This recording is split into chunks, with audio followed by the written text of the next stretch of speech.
Oh my goodness, this has been an amazing weekend/week of cool indie games. I'm Kaitality, and these are the awesome games presented before us during LudoNarraCon. You don't know what it is?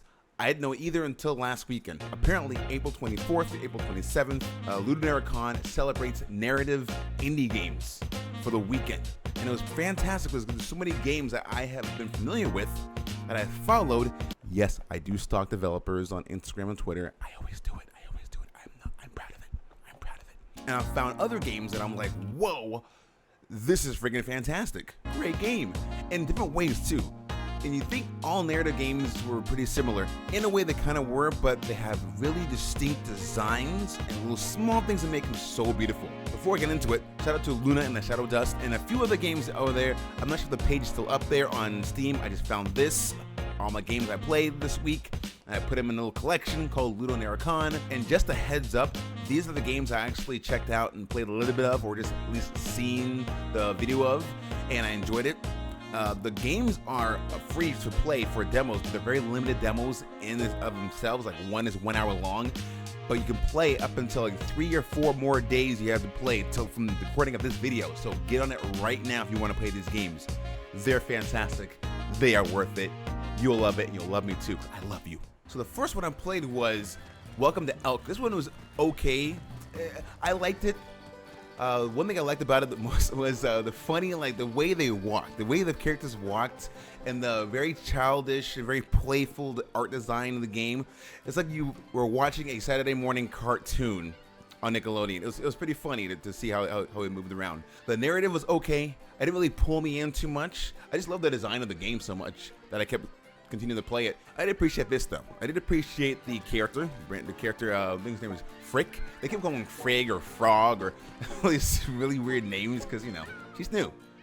Everyone's bad with names. I'm kind of bad with names sometimes. It was kind of cool. She established friendships right away, or some who are just too shy or overbearing. She kind of was standoffish or a little more accommodating, depending on their personalities. It was really cool. So this narrative-heavy game did establish that. It was a very good narrative game in that sense. Didn't really grab me in the storyline, but apart from that, the characters, the design, the very wonky, very, very weird, unique characters, it made me laugh. It'll probably make you laugh too, so check it out. Next was Lost Words Beyond the Page. Now, I'm a sucker for a good soundtrack. I am. So if the game, give me the first few lines of a game, if the music picks up and it hits my heart, it just makes me just, and it makes me just crumble or get filled with joy. It's gonna be in my heart forever. I'm gonna love the game forever. So this game is one of those games that it was very unique in that the design, of course, as I always say, the design of these games are very unique. The character, the main character, her name is, you can name her Robin or two other names. I named her Robin because Robin's cool. Robin with the red, hood. I wanted blue, but didn't have a blue color for Robin, so whatever. Red Robin's cool. Little Red Robin, she tells a story, and the way they tell the story is that it's an open book. She's writing a story. Her grandma inspires her to write the story as she wants. So she's telling the story while writing in a book, and you're hopping along letters in the book while the narrator Robin is telling you the story. It's like, that's such a cool way of just creating this. There's another game too that I played in the past, kind of like this game, but this one I feel like it's brought so much more to life, and it grabbed me so much sooner than the other one I played. Also going down the hill and having yell wee and woo and lifting things up, and having these special powers where she gets used to her journal to lift things up or push things aside or extinguish certain things. It's just so cool, and there's so many lessons to be learned in this game that she learns from her grandma, and just that she tells you while she's writing the story for you. It's very beautiful. Art design is great. The colors are awesome, but the music, the soundtrack in this game stood out more than anything else in this game, I believe. It was really fantastic, really well done. It really makes you feel exactly what they want you to feel in this game. So check it out, Lost Words Beyond the Page. Next one's Backbone Prologue. This game has been sitting on my wish list for at least for like 4 or 5 months. I'm not sure why I never just jumped into it to play it, but LudoNarraCon, it's like, hey, you have all these great narrative games that I already own like half of them, and others I already have played before or seen being played before, but never had the opportunity to play it myself. So I'm like, Nice, let's go play this. Backbone, I gotta say, setting and atmosphere. That's what this game nailed right off the bat. Setting and atmosphere. Before we get into all that, the cool thing is you get to know the main character. We'll call themselves Wallace. Wallace, the PI detective, and he meets Mrs. Green, and she's trying to find out whether her husband's cheating on her or not, so she can get custody of the kid. Oh my goodness, so much drama already. As soon as you open the door and walk outside, oh my goodness. Talk about, it's cool because the graphics are pixel, and I love pixel graphics games. They're beautiful, just the way they look. The streets, when I'm walking through the street, you see like the reflection of the water and the neon signs in the water, but the background is pixelated. The foreground is more 3D. So it's kind of like 2.5D graphic going on here. It's so well done the way they play off each other. And the music starts swelling up, the jazz, blues music in the background, give it a nice little, dark noir feel, even though there's still some dark humor and some light humor in the game.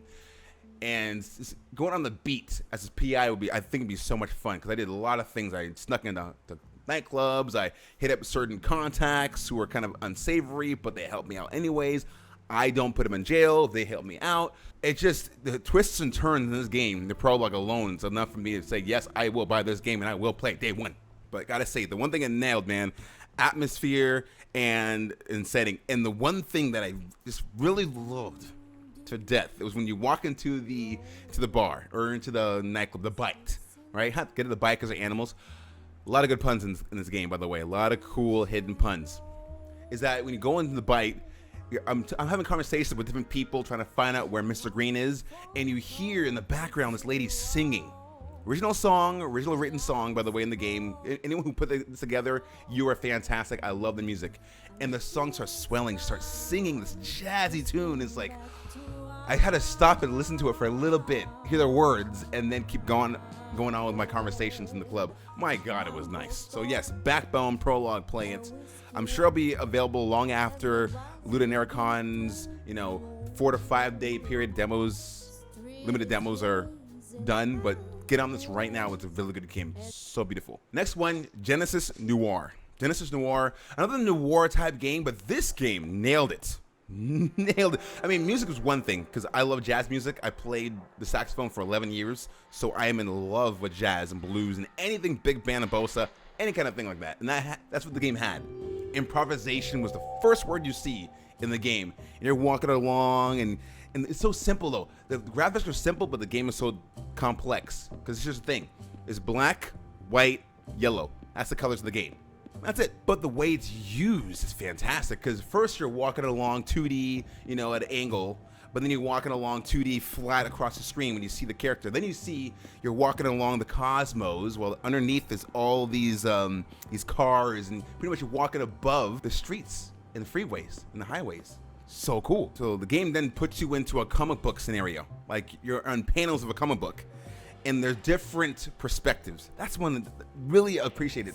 The perspectives this game nails. Like one perspective is where the character feels large with the skyscrapers above him, and he's looking down at the camera, walking forward.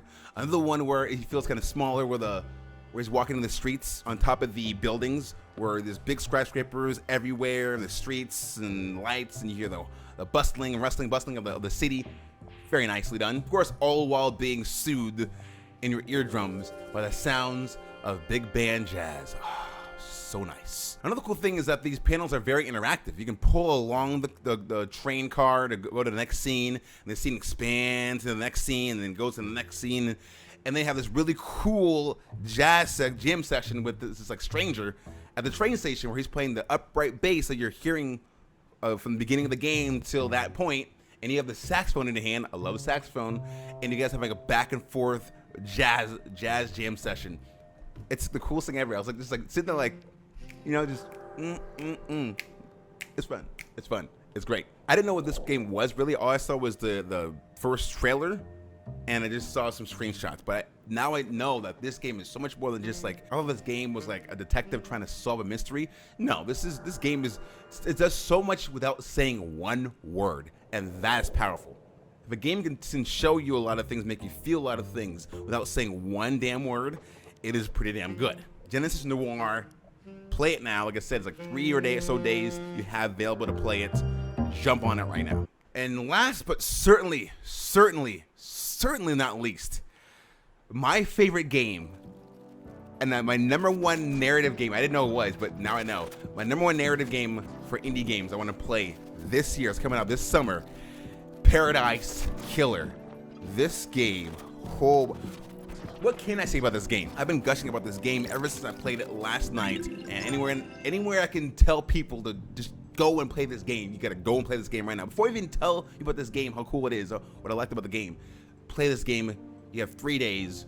Do it, and you come back to me and hug me and saying, Kai, thank you for showing me an amazing game. I'll say, stranger, John, Sarah, Jesse, you're welcome. You guys are awesome. Nice shirt. This game is it's like being dropped into an anime show or anime movie or anime series.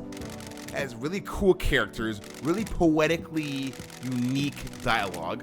Like the catchline, the catchphrase in the game mainly is breathe life back into paradise. Like, that's just a cool thing to say. I don't know why I like it so much. Could have said, go do your duty and kick some ass. No, breathe love back into paradise. I will. And the main character is Lady Love Dies. Yeah, that's her name. Everyone in this game has really cool, unique names. Lady Love Dies is the main character. Been locked in her house for 3 million days. We feel your pain, Lady Love Dies. We feel your pain. Trust me, quarantine is tough. It's rough. So your main objective is to solve all these mysteries, question all these unique characters, get certain bits and pieces, investigate them, and go to the judge, present your case, solve it, and then you win. I think that's what it is, but that's whatever. One thing I loved about this game is the music. Apart of anything else, the music is fantastic. The first thing you do is jump off this little cliffside, over the edge, right? And of course, what they tell you is really poetic anyways, to encourage you to get out there. You jump over the edge, and the theme song for Paradise Killer starts booming in the background. It's so catchy. It's like, I can't wait to get in this game right now. I can't wait to jump in. And I am jumping in. And it's so fitting. You meet your friend down there, and has a whole cool scene where it's very stylistically pleasing, where you guys have a conversation in her cab. She's pretty much your driver to the city. You get collectibles, and one of the collectibles is music, and I love music. Like I said, I love music. Any game that has music makes you feel, make you bop, I'll play it. And this one had so many good bops. So much so I was sitting there playing the music for 15-20 minutes. The first one I picked up, the second one I picked up, I listened to like 20 or 25 minutes, and I listened to it so long that I was unable to complete the whole demo. I spent like 40 minutes listening to music, and then 25 to 35 minutes actually playing through the game and trying to solve mysteries. That's how good it was. It's just so cool. And the feel of the game is awesome too. The characters are so different. I didn't know this at first, but there will be in the future. The demo of the game is all written, typed up. Dialogue is, but they're gonna have actual voice actors for the game in the future. I'm like, yes, that's so cool. I want to hear them emote. I want to hear them tell me their stories. So it nailed music, graphics, awesome characters, great dialogue, cool collectibles, very unique and strange materials, very in depth, by the way, investigation tools, very in depth. Like, so much so like I was kind of like overwhelmed with everything's going on, but I want to learn more about the game if I can jump back into it and play it again. This time, focus, Kai, on the game. The music will be there, and when the soundtrack comes out, I'm buying it full price. I don't care. But Paradise Killer, for me, was the best narrative game I played this week. Good God, it was great. I loved it. You should too. Please play it. Please try it out. It's awesome. And that's it, guys. That's my my highlight for all these games. I know there's plenty more out there to pick up and play and check out. You have about 3 or 4 days to play from the time of this recording to play these games. So jump on it as soon as possible. Okay, I try to get this video out as soon as possible to you guys so you can see it. Say, oh my goodness, that game is cool.